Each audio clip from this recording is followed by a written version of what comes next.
Okay mga tol, at tayo nagbabalik para ituro sa inyo kung paano kayo makapagsimula sa trading. Kung paano ninyo mabubuksan yung MT5 sa inyong cellphone. Yung kasing iba nagtatanong paano ba daw mag-trade sa cellphone. Okay, i-start natin by signing up sa isang broker na ang gagamitin natin is Vantage. So inunahan ko na kayo isang IB dito, meaning i-introduce ko sa inyo yung broker na to. Tapos magkakaroon ako ng commission pagka nagte-trade kayo at syempre dahil doon gugustuhin ko talagang manalo kayo. So para manalo kayo sa mga newbie, kailangan ko kayong i-guide. The more na nanalo kayo, kumikita tayo syempre. So talagang gugustuhin ko na win-win tayong pareho. Okay? So ito, start tayo dito sa link sa ibaba sa Vantage, no? At make sure na mailagay ninyo yung ano dyan, no? Yung ano natin, yung referred by. Ito. Ayan. Siyempre, kailangan din natin kumita. So, ang kailangan ninyo dito is email. Kunwari ito. Yung isang email. Yan. Tapos, password, siyempre. Uy, litaw yung account ko dito. Bakit?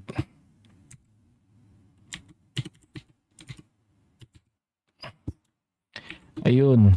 So, nakalagay na tayo ng ating password. Ulitin ko lang, no? Baka mali.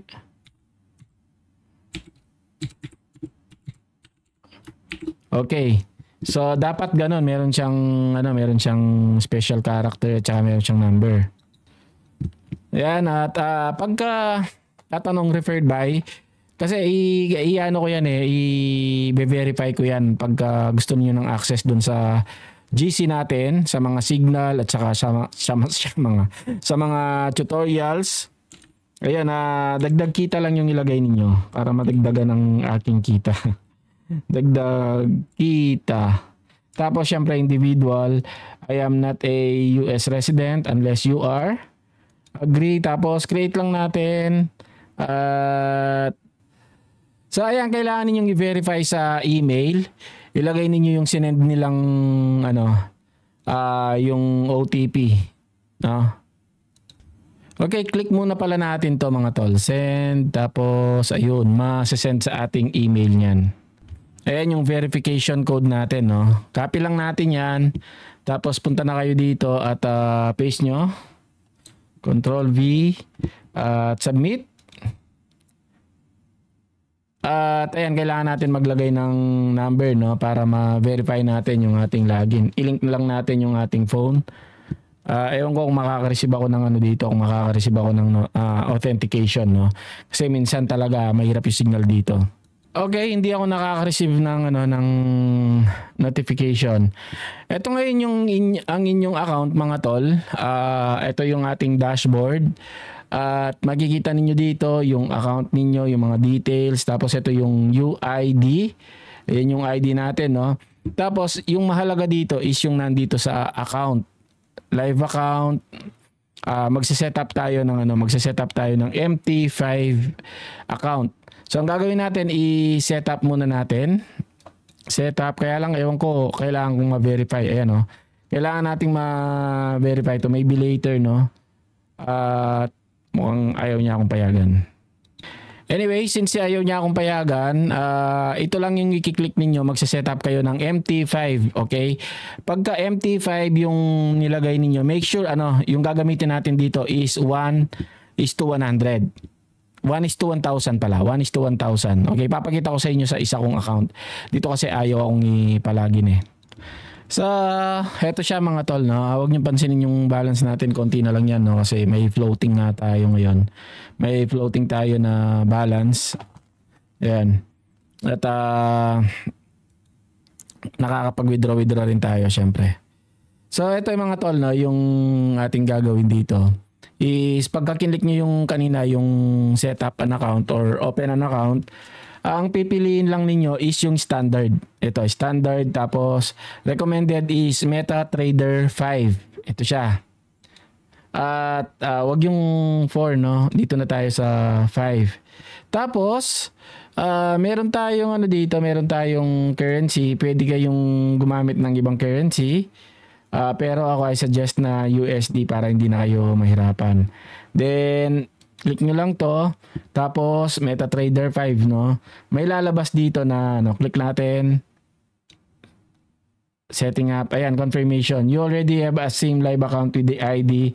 Please confirm if you want to create another one, same as live account. So, gagawa ulit tayo. Confirm lang natin yan. Yan mga tol, ito na yung ating account na isa na ginawa natin. At change leverage ko na to. Umabot na tayo ng umaga. Yan, pinalitan ko na yung leverage niya. Oops. So, ayun, papalitan natin yung leverage kasi kayo baka nakaset yan ng, hindi ko alam kung anong setup, no? Change leverage nandito lang. So, ito yung leverage niya is pwede natin palitan dito. Select lang kayo. Pero ako, I suggest na 1,000 is to 1. Okay, kunwari 500 or 2,000 yung gagawin ninyo. Click nyo lang yan. Tapos, agree. Change leverage. Okay, sige, try nga natin yung 2,000. Para makapag-try tayo ng konting kahit $10 lang. Okay, since na-create mo na to, nakapag-set up ka na, deposit tayo. Pwede kayo mag-deposit dito or dun sa app na mamaya ipapakita ko. Kunwari, no, magdi-deposit kayo ng $20 at, napipindot. Wait. Napindot lang. 20. Tapos, select. Wala tayong voucher. Then, continue nyo lang. At may makikita kayong mga payment details dito. So, dito tayo sa pagka secondary kasi nandito yung GCash at saka tertiary naman nandyan kaya lang GCash bill, GCash pay bills. So, kunwari ito, click lang natin, no. Bank yung pinili ko mga tol, local bank. At yan, pay now natin, pay now. At may makikita na kayo ditong e-wallet. Pay now, tapos may e-wallet kayong ayan, nandito pala sa baligtad yata. GCash bill, lahat ng yan pwede. So balik tayo, no? Doon tayo sa tertiary. Tertiary tayo mga tol. Kunwari, pero kayo, nasa inyo, pwede naman kasi yung GCash bill Pay bills. 20, tapos continue lang natin. Sa deposit to pagdi-deposit. By the way mga tol, kailangan ninyong mag-deposit pagka mag-i-start na kayo. At ito, dito tayo sa tertiary. And then continue lang natin. At pay now. Okay, ito, e-wallet, click lang natin. Tapos, Globe GCash. Click nyo lang yan at lalabas na yung QR code. Then, ma-open na yung GCash ninyo. Pwedeng GCash, pwedeng Maya. Lahat ng nakikita ninyo dito pwede. Pwedeng online bank wire. Ayan, lahat ng yan, QR code payment. So kung mag-GCash kayo, GCash din yung payout ninyo.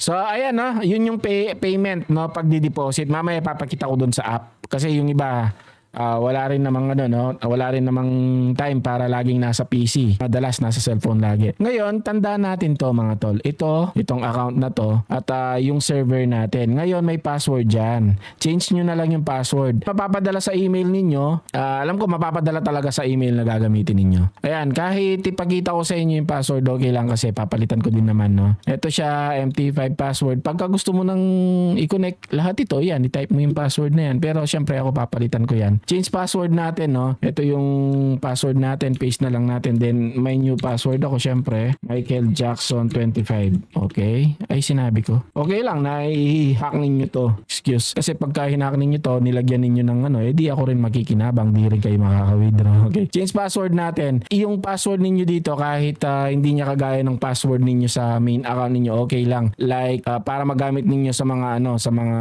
nagma-manage ng account. Change password natin, ayun, na password complete natin, no. Ngayon, punta na tayo sa cellphone mga tol. Okay. So, unang gagawin natin is magda-download muna tayo ng da-download muna natin yung app. Okay, itong dalawang nakikita ninyo, Vantage, All-in-One Trading, yan yung i-install ninyo. tapos yung MetaTrader 5. Okay? So, ayan na yung MetaTrader 5 natin. Naka-install na. Buksan na lang natin. Pagbukas ninyo, ganyan yung lalabas. Ito yung mga accounts ko. Kayo, wala pa kayong makikita dito. Kailangan ninyong i-set up. So, ang gagawin natin, kung may nakikita kayong add account dyan or plus sign, click nyo lang yung plus sign. Then, ito, hindi ninyo rin makikita to. Pagka find broker, wala yung Vantage International Group Limited kasi ako naka-add na. Makikita ninyo, empty yan. So, ang gagawin natin, find broker. Kunwari, wala yung Vantage, no? Type nyo lang Vantage. And then, sa Vantage na pagka-type ninyo, may lilitaw na mga yan. May Vantage Prime, Vantage FX, at saka yung Global Prime. Ang gagawin ninyo, pipiliin ninyo is yung Vantage International Group Limited. Click natin yan ngayon. Ngayon, ilalagay natin yung account natin dito. Ano ba yung account natin dito? Yung login, ito siya. Ito, yung kanina, yung MT5. Ilalagay ko yan, no? Itatype ko lang 150, tapos 38, and then 15. Tapos yung password na nilagay ko. Papakita ko lang sa inyo, pero hindi ko papakitang itatype ko yung password. Ayun mga tol, na-type ko na yung password, no? Yung password na change natin kanina. Ngayon, nakikita ninyo to, yung server, Vantage International Live, mali yan. Kung ano yung server na nakalitaw dun sa account ninyo, papakita natin ulit. Kagaya sa akin, nasa Vantage Live 7 tayo. Dito naman is live lang. So, ito dun sa isa, tama lang yan, no? Pero dito, kailangan 7. Click natin yung server. Click natin, hanapin natin yung 7. Ayun yung 7. And then, login. Okay, ayun, connected na. So, detected tayo. Nakalagin na yan automatic pagka kinlik ninyo yan, no? Okay, tapos ngayon, dito sa quotes, may makikita kayong quotes. Hindi kasi ako makapag-cursor, no? Walang cursor. Quotes, click nyo lang yung quotes sa ibaba. Ayan yung mga pairs na pwede nating i-trade. Pagka nagte-trade kayo ng wala yung dito, no? Pansin niyo wala yung gold. Anong gagawin niyo para madagdag yung gold? Click nyo lang yung plus sign. Yung plus sign, ayan. Lagay ko nga yung cursor ko para yung sa ayun. Ngayon, type nyo lang XAU USD. XAU USD. Ayun siya. Nakikita ninyo. Ayan. Ayan. Tapos, click lang natin yung plus. At added na yan. Balik tayo niyan. Nasa ibaba yan. At ayun, nasa ibaba. Ngayon, kung gusto mong itaas, click mo lang yung pencil. Yung pencil, tapos ito, ilagay mo lang sa taas. Ayun, drag. Nasa taas na siya. Tayo ngayon, ayun, nasa taas na yung gold. Ngayon, pag magta-trade ka, click mo lang yung either yung chart kung nasaan ka man, no? Ayan, naka-EU tayo, no? Click mo muna yung gold. Click mo to, tapos click mo yung chart. Ayun, nasa gold na tayo ngayon, mga tol. Ayun, parang market na naman, no? Ayan yung niya. Pagka magte-trade tayo, ito yung buy. Wala muna yan. Hindi litaw yan. So, ang gagawin natin para lumitaw yung quick buy at saka quick sell, ayan nakikita ninyo itong pinakadulo. Yan yung gumagalaw na cursor ko. Click nyo lang yan. At ito yung buy. Tapos, ito naman yung sell. Ito yung lot size natin. Kailangan mapalitan ninyo to. Nag-i-start pa lang kayo, gawin ninyong 1. Ayun, 1 siya. Ayan na yung natin. Yan na yun. Pwede na tayong mag-trade niyan. Yung trades natin, dito natin nakikita. Wala kasi akong sample, no? At nandito yung mga trades natin. At dito nyo rin siya pwedeng i-close at i-modify. Then, history. Nandyan yung mga wins natin. Yung mga ini-screenshot para i-flex. At yun lang. Tapos, kung gusto niyo magpalit ng account, kung multi-account kayo, manage account lang. Tapos, click nyo yung click nyo yung main account ninyo. Ito, kunwari. Yun na. Okay? So, yun lang mga tol. Tapos pala, bago ko pala tapusin, yung Vantage na na app, ito naman yung Vantage na app. Ito siya. So, yung purpose natin dito is to, paubos na yung natin, no? Kanina 850 yan.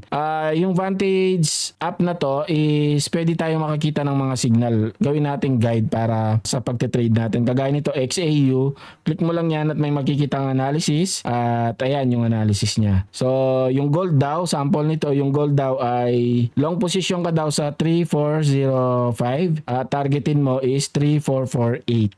Okay? Ayan siya. Makikita ninyo yung analysis naman dito. Ayun. Okay.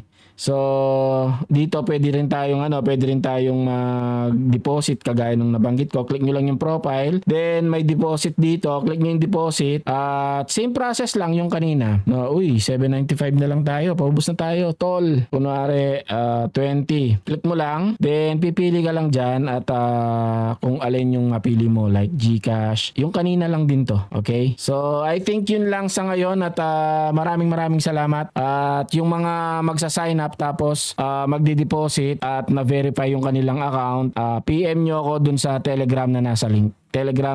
Tapos i-add ko kayo dun sa group natin. Okay, maraming salamat and God bless.